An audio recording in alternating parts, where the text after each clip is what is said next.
Halo guys, assalamualaikum warahmatullahi wabarakatuh. Berjumpa lagi di channel tutorial tentang ikan cupang. Nah, buat teman-teman kemarin dari subscriber aku ada yang nanyain, Bang, kenapa ikan cupang bisa patah tulang? Nah, tentunya ikan cupang kalian patah tulang bukan karena kebanyakan beban ya, terutama beban kehidupan terutama. Ya, begitulah.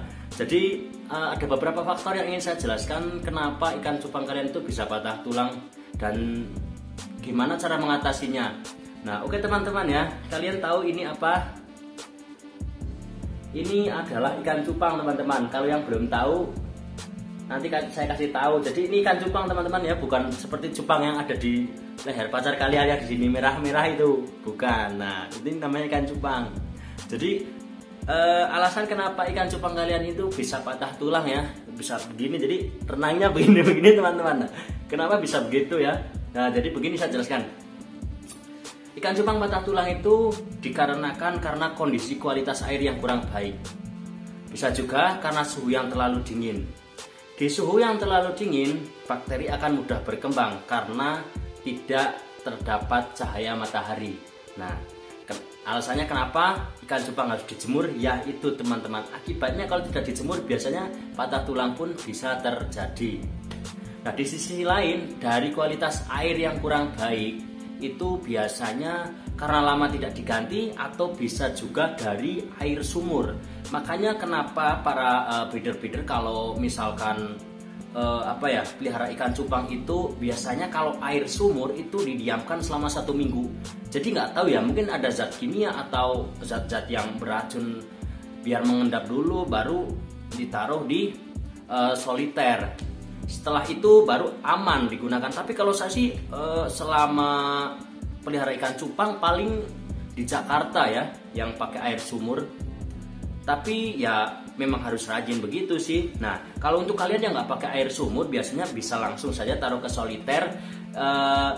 Kemungkinan kalau patah tulang kalau dari airnya yang kotor mungkin bisa jadi karena tidak pernah diganti airnya, atau mungkin gantinya itu sampai seminggu sekali itu diganti. Nah, sebetulnya kita itu harus rutin ganti air itu dua hari sekali ya teman-teman ya, 2 hari sekali diganti, 2 hari sekali diganti. Jangan sampai bau, karena kalau misalkan ya ikan cupang kalian nggak pernah diganti air dan airnya itu sampai bau, bakteri di dalamnya itu akan menginfeksi salah satu tubuh di antara ikan cupang kalian. Jadi ikan cupang kalian itu nanti akan terinfeksi sehingga saraf atau otot pada ikan cupang itu sendiri tidak berfungsi teman-teman. Seperti misalkan ya, ini kalian tuh nggak pernah mandi terus misalkan digigit terus korengan, lama-lama kan karena nggak diobatin jadi bengkak, akhirnya nggak bisa digerakin gitu tangannya karena mungkin saraf pada tubuh kalian itu sudah terinfeksi bakteri. Nah, sama juga dengan ikan ya, ikan juga kalau misalkan airnya kotor lama-lama pasti patah tulang.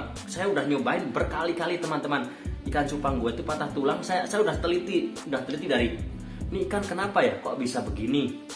Kenapa? Apa dari makanannya? Saya udah coba makanannya ini tetap masih sama aja. Akhirnya saya lama-lama saya baru tahu. Oh, ternyata dari sisi lainnya itu dari air teman-teman. Nah, terutama air ini adalah pemicu pemicu utama ya terjadinya patah tulang, karena memang habitat dia tuh di air. Jadi kita pun kalau misalkan hidup di udara yang kotor pasti kita akan penyakitan. Nah, disitulah kita harus benar-benar rajin ngejemur dan rutin ganti air teman-teman. Ya sebetulnya kalau pelihara ikan cupang itu ya bukan hanya cuman kita suka sama warnanya ya, terutama kebersihannya juga harus dijaga biar gimana sih cupang-cupang ini kita tuh sehat, nggak gampang sakit gitu. Tapi kalau misalkan seperti ikan cupang ini ya, ini sebetulnya ikan sehat ya, bukan ikan patah tulang ya. Ini memang saya rutin ganti air, lihat saja airnya tuh seperti air kencing ya, ini kuning ya, seperti air bensin juga tuh kuning seperti ini ya. Karena ini sering diganti, tapi kalau jarang diganti, di bawah ini pasti kotorannya numpuk nih pada terbang-terbang, sehingga ikan cupang ini tuh kayak gimana ya, ngirup kotorannya sendiri, lama-lama jadi jamur, lama-lama terus nggak bisa digerakin gitu. Ada faktor lain juga yaitu dari dalam ruangan ya, ruangan yang yang kedap terhadap matahari atau yang jarak kena matahari itu biasanya gampang banget terinfeksi ikan itu. Sebetulnya ya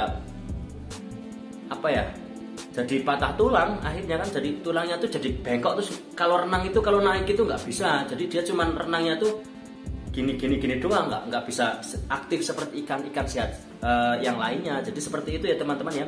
Jadi buat para subscriber aku yang kemarin mungkin nanya bang bikinin konten kenapa ikan ini bisa patah tulang. Jadi ini saya jelaskan ya kepada kalian biar kalian ini tahu dan jelas dan nggak banyak bertanya di komen gitu loh. Jadi memang saya sengaja bikinin konten buat kalian ya biar kalian tahu ya. Saya senang sekali sebetulnya kalau ngajarin buat kalian-kalian yang masih pemula, ngajarin tentang ikan cupang tuh saya suka, apalagi kalau kalian WA atau DM di Instagram saya. Saya senang banget. Jadi masih ada ternyata orang-orang yang ingin belajar atau membudidayakan ikan cupang gitu. Sedangkan kan ikan cupang sekarang kan udah gak populer sepopuler di zaman pandemi ya. Memang pas di zaman pandemi nih ikan cupang paling populer. Saya bisa dapat komen itu banyak banget lewat WA, lewat apa. Sekarang kan sebanyak itu karena apa ya, sekarang kita udah bisa main kemana, ke sini, ke sono. Jadi kan apa ya, kita bisa dapat hiburan lain. Kalau dulu kan pas pandemi kan kita nggak bisa dapat hiburan lain atau nggak bisa kemana-mana. Jadi kita cuma pelihara ikan cupang, lihat ini itu, tanya-tanya sama saya. Tapi sekarang kan udah jarang sekali buat orang yang belajar ikan cupang. Jadi buat kalian yang masih mau belajar ikan cupang dan mau ternak, kalian mau tanya-tanya ke saya, insya Allah selagi ada saya waktu dan saya nggak sibuk, saya pasti jawab. Sekarang saya jarang bikin konten ya, maaf para subscriber, jarang bikin konten karena saya ini macul teman-teman ya. Saya di samping pelihara ikan cupang, saya ini adalah seorang petani ya, petani utun yang ngalas itu sampai sore. Jadi buat kalian yang mau dibikinin konten ya, selagi saya lagi nggak macul itu bisa setelah jam kerja ya biasanya. Nah teman-teman, itu saja ya yang saya jelaskan kepada kalian. Semoga ini video bermanfaat buat kalian yang mungkin sedang berbudidaya ikan cupang ya. Nantikan konten-konten saya selanjutnya. Jika kalian ingin dibikin konten, kalian inbox saja di YouTube saya. Oke teman-teman, saya ucapkan terima kasih. Wassalamualaikum warahmatullahi wabarakatuh.